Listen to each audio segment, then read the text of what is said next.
Monkey Man, produced by the one and only Jordan Peele. This movie was definitely a fun ride. Not much marketing for it. Seems like it's more of an indie movie. It is an Indian made movie. A lot of Indian actors. They all do a really good job.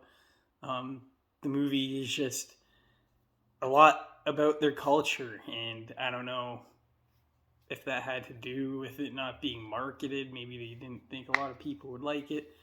There just wasn't that much marketing for it. I saw a trailer of it pop up. It kind of got a lot of views. It kind of didn't. It's kind of like in the middle.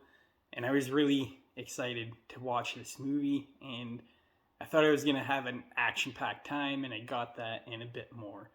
So here are my thoughts about the movie. It's basically a better revenge story, I would say, than John Wick. I think it's a lot more. I mean, if someone killed my dog, I would be pissed, but if someone killed my mom, and that's kind of what this movie's about, I mean, you can really relate to it in a way. You kind of just think about it, and they did a really good job in that department.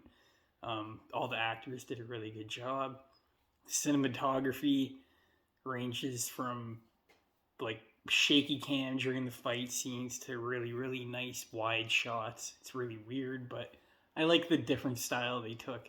Every scene has a different kind of camera shot, so it's pretty cool. It got a bit distracting at first, and I got used to it.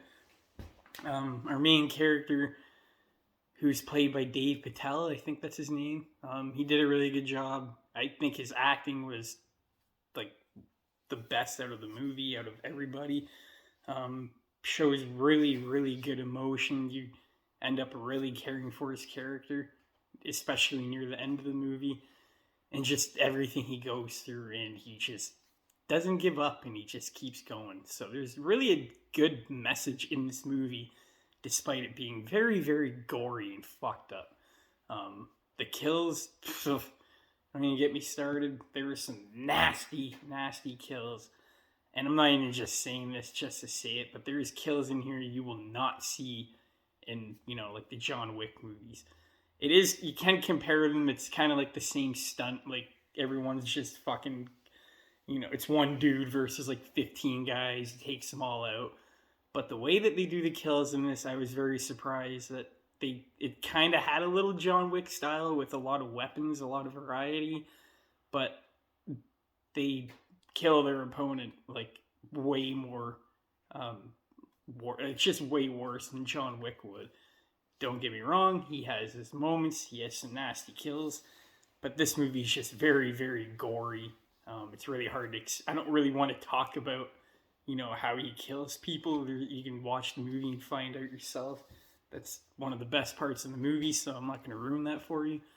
But really well done action. I was really impressed how it just made it feel like its own thing. And they even bring John Wick up. I found it funny how they did it.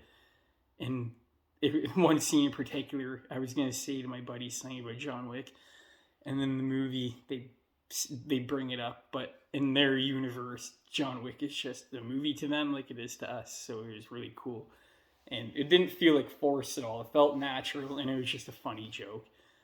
The first act of this movie is really funny, actually, and then it gets more serious. The first act I really, really enjoyed. It does take a while for some action to happen. There's a lot of build up, but you can stick through it. It's worth it.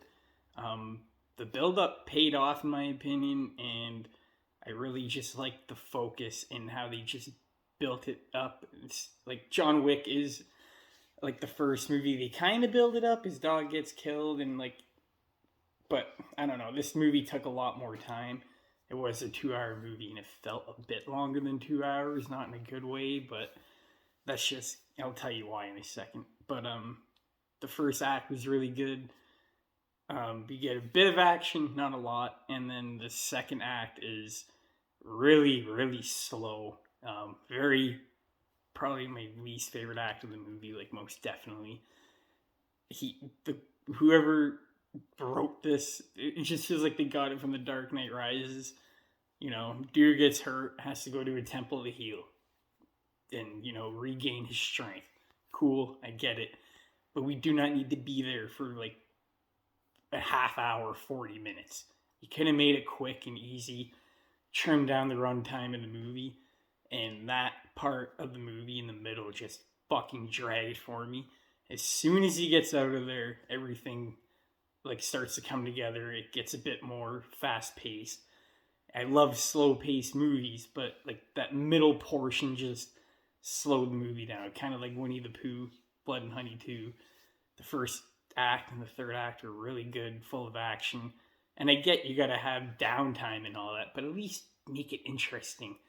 This was just too long and just boring. It was just focusing more on the culture, and I get it. It's an Indian film. I get it, but it just went on too long for me. I appreciate it, but it just went on too long. So other than the second act, the third act, like if the third act didn't pay off, this movie would have been, in my bad books. But happily, the third act was the fucking fight fest I was waiting for the whole movie, just for all this shit to go down. All of this building up to this moment. And if this paid off, made me happy, it would be my good books, and thank God it did. It is fucking insane. The third act of this movie is nuts. Probably one of my favorite third acts in just like action movies in general. It's just so good and just so bloody. And after, like I said, all that build up, it feels so satisfying. It doesn't feel like John Wick 4 when there's literally a fight scene every 10 minutes and you kind of get exhausted watching it because there's so much. This movie really padded that out and just gave us some time to breathe with the characters.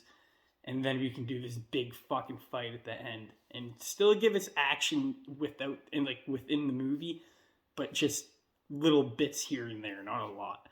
So it did come together at the end for me. That second act just really bogged it down a bit. If they trimmed that down and made that part shorter, it would have made the movie shorter, and it would have been a bit tighter and not feel like a slog in the middle. This would have been a lot more rewatchable, but I could easily buy this movie, watch the first act, skip the whole temple part, and just go to the third act, no problem. But then you're missing like a decent amount of character development, and it was nice to have that, but it just went on too long, and it got to a point where it wasn't interesting. But other than that, I think this movie is a must-watch for action people. You might not like certain actors, and you might have a hard time understanding them because of their accent. There is subtitles. Another thing I think they could have handled better was the flashbacks. It was emotional. It was decently done. But there's a lot of scenes of, the character just laying in bed and having all these flashbacks of his eyes open. And, it just happens a lot. But stuff like that, if they just trimmed the fat off of this, it would have been, almost an A+. But it just, that kind of stuff just bogged it down. So I would give it a 7.5. I would watch it again just for the fight scenes. They're brutal. They're gory. Way more vicious than John Wick. And I'm just happy they took a different approach to it, but it's still kind of the same thing in a way. And that's not easy to do, especially with a typical, action movie. Just a revenge story. It's not easy to do when a million other people have done it already, but they pulled it off really well, and, that'll help me. I had a good time. It was good enough. It could have been better, but what we got was good, and it wasn't bad, so I'll give it a 7.5. That's basically a review for Monkey Man, and I'll have another review for you guys tomorrow. Thanks for listening, and I'll talk to you tomorrow. Peace out.